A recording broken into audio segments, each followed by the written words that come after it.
ये क्या होगा, ऑप्टिकली इनएक्टिव होगा, लाइट को रोटेट नहीं करवाएगा, रेसिमिक मिक्सचर होगा। तो अब इस टर्म को समझ लो बस कि रेसिमिक मिक्सचर होता है क्या है। ये इक्विमोलर मिक्सचर होता है प्लस और माइनस आइसोमर का, मतलब plus lactic acid minus lactic acid, plus tartaric acid, दूसरा क्या है प्लस टार्टरिक एसिड का मतलब है क्लॉकवाइज रोटेट करने वाला आइसोमर, माइनस टार्टरिक एसिड का मतलब क्या है एंटी क्लॉकवाइज। इन दोनों का मिक्सचर हो और बराबर मोल्स हो तो वो लाइट को रोटेट नहीं करवाएगा, वो ऑप्टिकली क्या होगा, इनएक्टिव होगा। ऐसे मिक्सचर को हम क्या कहते हैं, रेसिमिक मिक्सचर। बस ये इसको समझ लें, रेसिमिक मिक्सचर, ठीक है। अच्छा अब आते हैं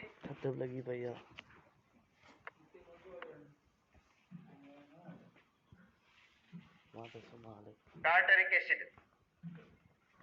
ये पंजाब की बुक में तो टॉपिक ही नहीं है, मैं बता दूं, फेडरल की बुक में है, मगर ये टार्टरिक एसिड के हवाले से मैं आपको कह रहा हूं कि आपको कम से कम उसके बारे में पता होना चाहिए। इसका आईपिक नेम क्या होगा,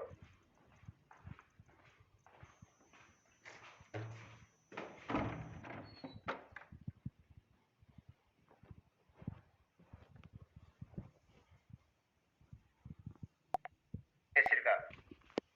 अब इनमें एक होता है प्लस टार्टरिक एसिड, मैं आपको बता देता हूं, एक होता है माइनस। प्लस का मतलब है डेक्सट्रोरोटेटरी टार्टरिक एसिड, दूसरा उसका जो मिरर इमेज होगा वो लिवो होगा। एक होगा मेसो टार्टरिक एसिड, कल आपको बताया था मैंने मेसो टार्टरिक एसिड। मेसो के अंदर क्या होता है, मेसो जो होता है उसके अंदर प्लेन सिमेट्री है, और प्लेन सिमेट्री की वजह से वो ऑप्टिकली इनएक्टिव होगा। कल लिखवाया भी था आपको मैंने मेसो टार्टरिक एसिड। और एक होगा रेसिमिक मिक्सचर। रेसिमिक मिक्सचर क्या होगा, इकोमोलर मिक्सचर लेंगे हम, किसका, पॉजिटिव नेगेटिव टार्टरिक एसिड का, ठीक है। तो अब देखो, एक ये हो गया,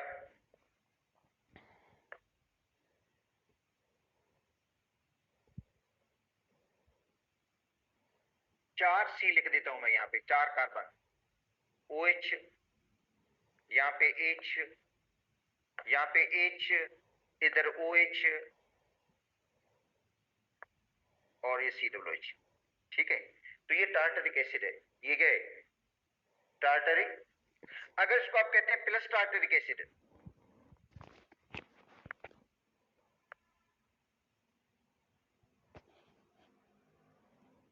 प्लस टार्टरिक एसिड का मतलब है डेक्स्ट्रोरोटेटरी, ठीक है। तो इसका जो मिरर इमेज बनेगा, ये मिरर इमेज के लिए बना रहा हूं, ये मिरर इमेज, मिरर में जिसका इमेज बनेगा वो क्या होगा, ये नंबर 1, इसको नंबर 1 दे देता हूं मैं। इसका मिरर इमेज क्या बनेगा भाई, सी, यहां पे भी सी लिख देता हूं, यहां पे भी सी लिख देता हूं, इधर भी सी, COOH, COOH।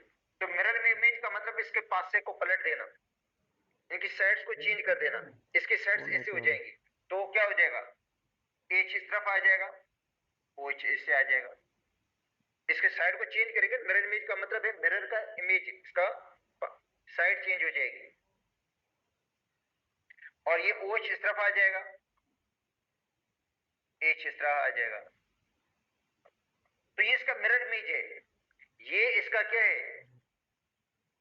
ठीक है। तो मिरर के इमेज में एक प्लस है, तो ये क्या होगा, माइनस होगा।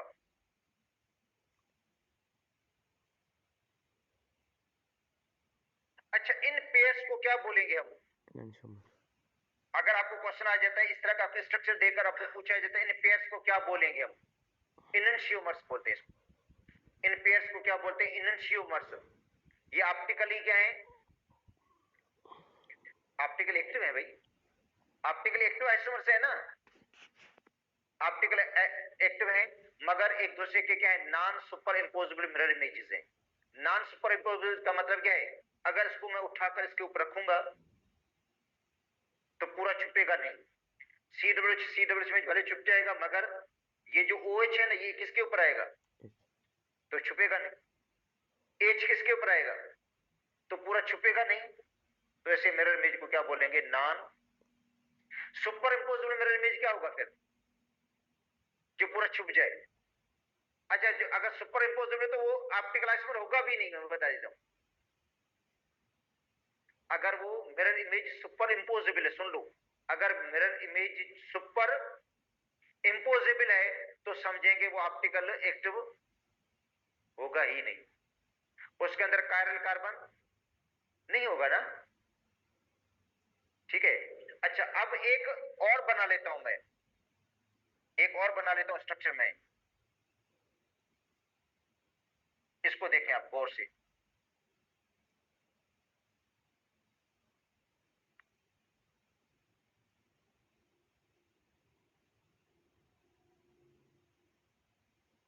ये थर्ड स्ट्रक्चर मैंने लिखा इसका, ये ऑप्टिकल एक्टिव होगा अगर आपको ऐसे स्ट्रक्चर देते हैं आप, क्यों नहीं होगा?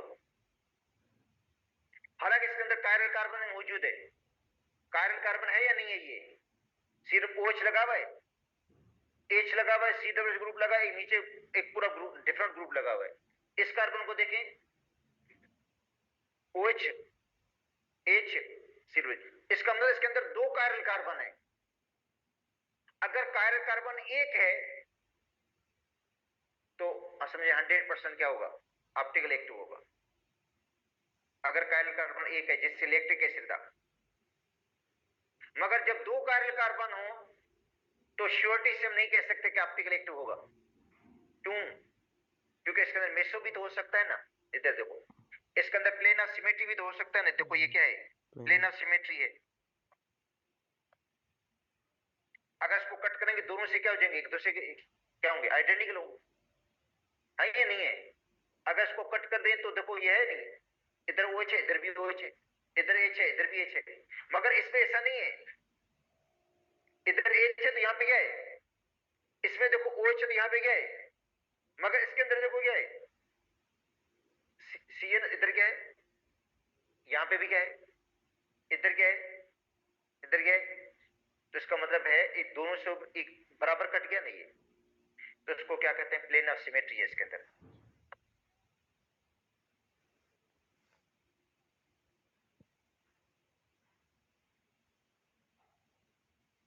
प्लेन ऑफ सिमेट्री है तो इसका मतलब है ऑप्टिकली क्या होगा?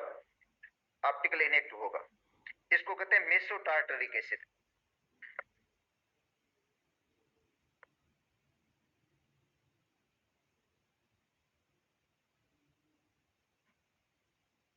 Meso tartaric acid optically inactive.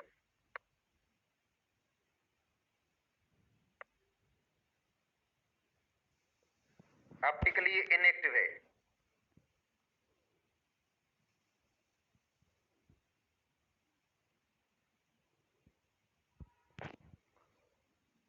Due to plane of symmetry.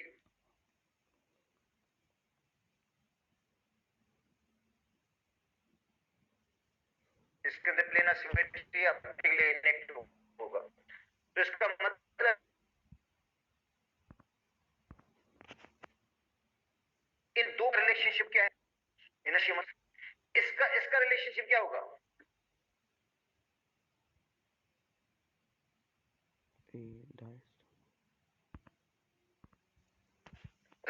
समझ में आएगी, मगर ठीक है। तो अब देखो 1 एंड 2, 1 एंड 2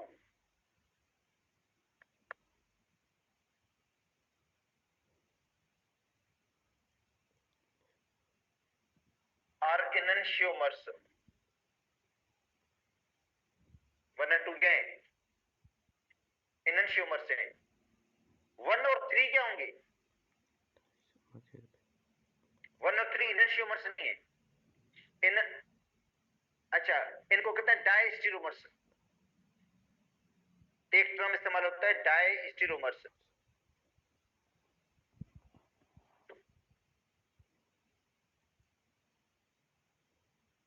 डायस्टीरोमर्स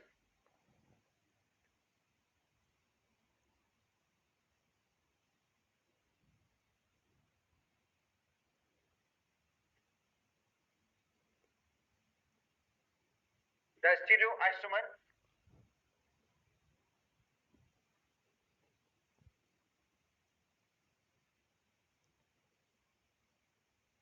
तो स्टीरियोआइसोमर्स है ना, स्टीरियोआइसोमर्स का मतलब क्या है, compounds having same molecular formula, molecular formula तो सेम है मेसो टार्टरिक एसिड का, ठीक, compounds having same molecular formula, same structural formula, structural formula भी क्या है, सेम है, ठीक है। एटम के अरेंजमेंट क्या है, स्पेस में डिफरेंट है, एटम के अरेंजमेंट जो डिफरेंट है ना एटम के इसमें, मगर एक दूसरे के non superimposable mirror images हैं, और नहीं है, सॉरी देखो द स्टीरियोआइसोमर्स व्हिच आर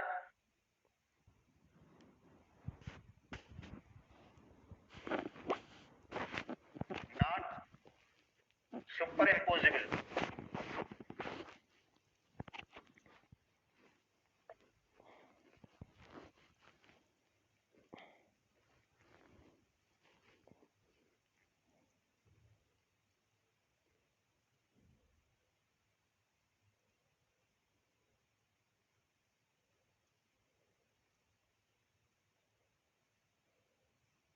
अच्छा वो जो इनशियोमर्स थे वो क्या थे, non superimposable mirror images थे, ये नहीं है, देखो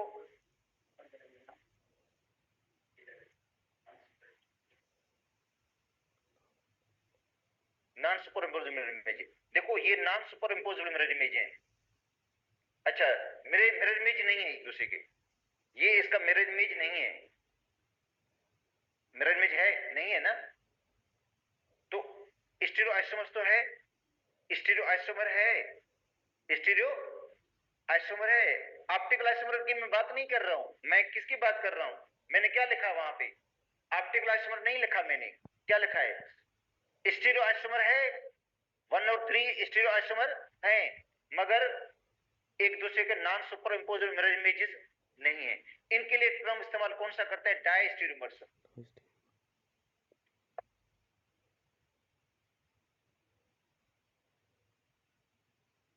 die स्टीरियोमर्स,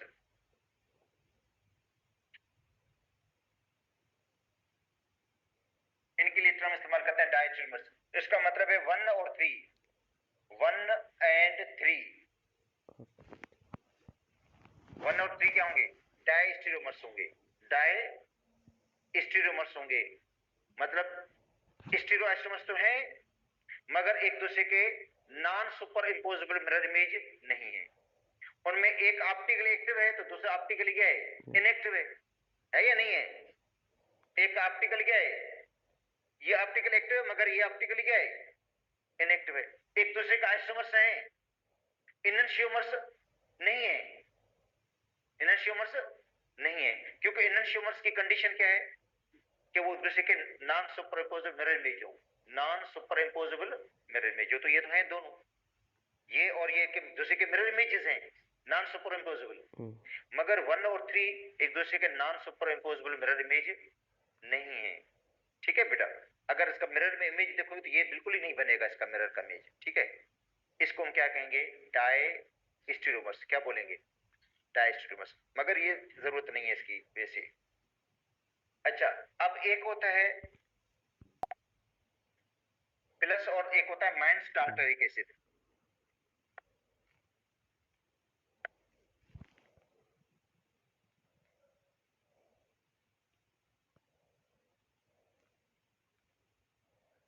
it is equimolar mixture,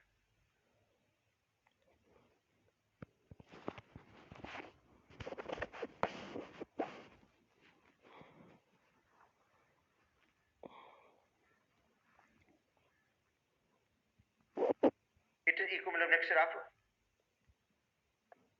plus and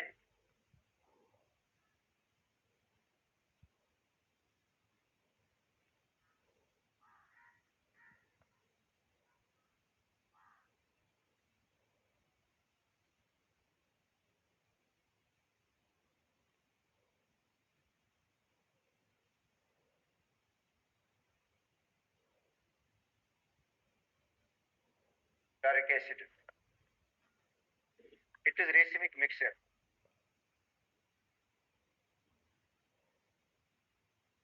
इसको रेसिमिक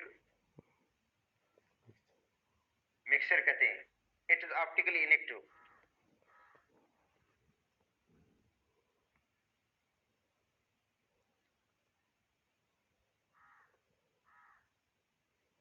ऑप्टिकली क्या होगा, इनएक्टिव होगा, लाइट को रोटेट नहीं करवाएगा। अच्छा, अब आखिर में यूज था, ऑर्गेनिक कंपाउंड्स के यूज, बुक है आपके पास? किसी के पास नहीं है? कोई किताब लेकर आ जाए। No sir. क्योंकि मुझे देखना पड़ेगा कि कौन कौन से कंपाउंड्स हैं। सही बस सर। सही आए ममताज, अच्छी है जा। हाँ। चुप 5 मिनट बस, 5 मिनट जी। नहीं है? अच्छा, अंदर का बुक पढ़िए, अंदर अंदर पढ़िए, लेकर आना ऑफिस में, वो सामने नहीं ऑफिस। अच्छा, अब देखो इसमें यूज मैं आपको बता देता हूँ, कुछ मुझे कंपाउंड्स के नाम याद है। अब इसमें एक है नेचुरल गैस। नेचुरल गैस का क्या यूज है? देखो नेचुरल जो गैस, एक तो डोमेस्टिक फ्यूल के तौर पर यूज करते हैं, घर में ईंधन के तौर पर, घर में जलाने के तौर पर। अच्छा, पाकिस्तान के अंदर सीएनजी जो होती है, सीएनजी कंप्रेस्ड नेचुरल गैस, इस नेचुरल गैस को क्या किया जाता है, कंप्रेस करते हैं ना, कंप्रेस्ड नेचुरल गैस, ठीक है। तो कंप्रेस करके उसके बाद हम पेट्रोल की जगह पे इस्तेमाल करते हैं, फ्यूल की जगह पे, मतलब पेट्रोल की जगह पे उसको इस्तेमाल करते हैं। और इसका यूज जो है सीमेंट की इंडस्ट्री में और फर्टिलाइजर की इंडस्ट्री में इसका यूज है। गैसोलीन, देखो दूसरा उसके बाद क्या है, गैसोलीन जिसको हम फ्यूल के तौर पर यूज करते हैं। तो ये बेटा इनके यूजेस हैं, ठीक है। कोशिश करता हूं कि आज मैं पढ़ा लूं आपको, नहीं तो सीधे सीधे लिखे हुए याद करने हैं आपको इनके यूजेस ऑर्गेनिक कंपाउंड्स के। गैसोलीन, और अच्छा पहले गैसोलीन है, सॉरी, तो गैसोलीन पेट्रोल को कहते हैं। तो ये फ्यूल है, ऑटोमोबाइल्स के अंदर जितनी भी कारें वगैरह, मोटर वगैरह चलती है, उसके अंदर हम फ्यूल के तौर पर इस्तेमाल करते हैं नेचुरल गैस। एक होता है एलएनजी, लिक्विफाइड नेचुरल गैस, मतलब उसमें भी मीथेन है। एक है एलपीजी, लिक्विफाइड पेट्रोलियम गैस, उसके अंदर प्रोपेन और ब्यूटेन की मिकदार ज्यादा होती है, ठीक है ना। एलपीजी के अंदर प्रोपेन और ब्यूटेन ज्यादा होते हैं। इथीन, इथीन को हम यूज करते हैं for ripening of the fruits. Hormone है किसके लिए, राइपनिंग ऑफ द फ्रूट्स। अच्छा, इथीन को प्लास्टिक बनाने में भी यूज करते हैं, पॉलीइथीन बन जाता है इथीन। अच्छा, इथीन एनेस्थेसिया भी है, बेहोश भी कर देती है। अच्छा, उसके बाद है इथाइन। ईथन को हम वेल्डिंग पर्पस के लिए यूज करते हैं, वेल्डिंग के जो पर्पस है, ईथन गैस को, एसिटिलीन गैस को यूज करते हैं गैस वेल्डिंग के लिए। दूसरा artificial ripening of the fruits के लिए भी, फ्रूट्स की जो आर्टिफिशियल राइपनिंग होती है ना, उसके लिए भी ईथन गैस को यूज किया जाता है। देखो ईथन को यूज किया जाता है artificial ripening of the fruits. एक है नेचुरल राइपनिंग, उसके लिए जो हार्मोन है वो इथीन है नेचुरल के लिए, मगर जो आर्टिफिशियल है ना, उसके लिए हम यूज करते हैं इथाइन। और वो बनाते कहां से, कैल्शियम कार्बाइड से। देखो आम को पकाने के लिए हम कार्बाइड यूज करते हैं, कैल्शियम कार्बाइड, क्योंकि कैल्शियम कार्बाइड से गैस कौन सी प्रोड्यूस होगी, इथेन, जो यूज होती है किसके लिए, राइपनिंग ऑफ द फ्रूट्स के लिए। अच्छा, इससे पीवीसी बनती है, पॉली विनाइल क्लोराइड। देखो इथेन के अंदर HCl ऐड करोगे तो बनेगा विनाइल क्लोराइड, उससे प्लास्टिक बनती है पीवीसी। मगर मैं कहता हूं यूज वही याद करेंगे जो बुक में लिखे हैं बस, ठीक है ना। मैं और कोई नहीं दूंगा एक्स्ट्रा, अगर बता रहा हूं तो वो नहीं याद करना है। फार्मूलन, देखो बेटा फार्मूलन आपने पढ़ा होगा, फॉर्मल्डिहाइड का एक्वस सॉल्यूशन है। फॉर्मूलन किसका है, फॉर्मल्डिहाइड का एक्वस सॉल्यूशन, फॉर्मल्डिहाइड का एक्वस सॉल्यूशन, जिसके अंदर 40% फॉर्मल्डिहाइड होता है, 40%, 52% वाटर होगा और 8% मीथेनॉल होगा। किसमें यूज करते हैं इसको, हम यूज करते हैं जो है जो लाइफ स्पेसिमेन है उनको प्रिजर्व करने के लिए, जो बायोलॉजिकल स्पेसिमेन है उनको प्रिजर्व करने के लिए ये सॉल्यूशन है, जिसके अंदर बॉटनिकल जूलॉजिकल सैंपल्स पड़े होते हैं, ठीक है। इथाइलिन ग्लाइकोल एंटी फ्रीज है ये, इथाइलिन ग्लाइकोल एंटी फ्रीज के तौर पर यूज होता है।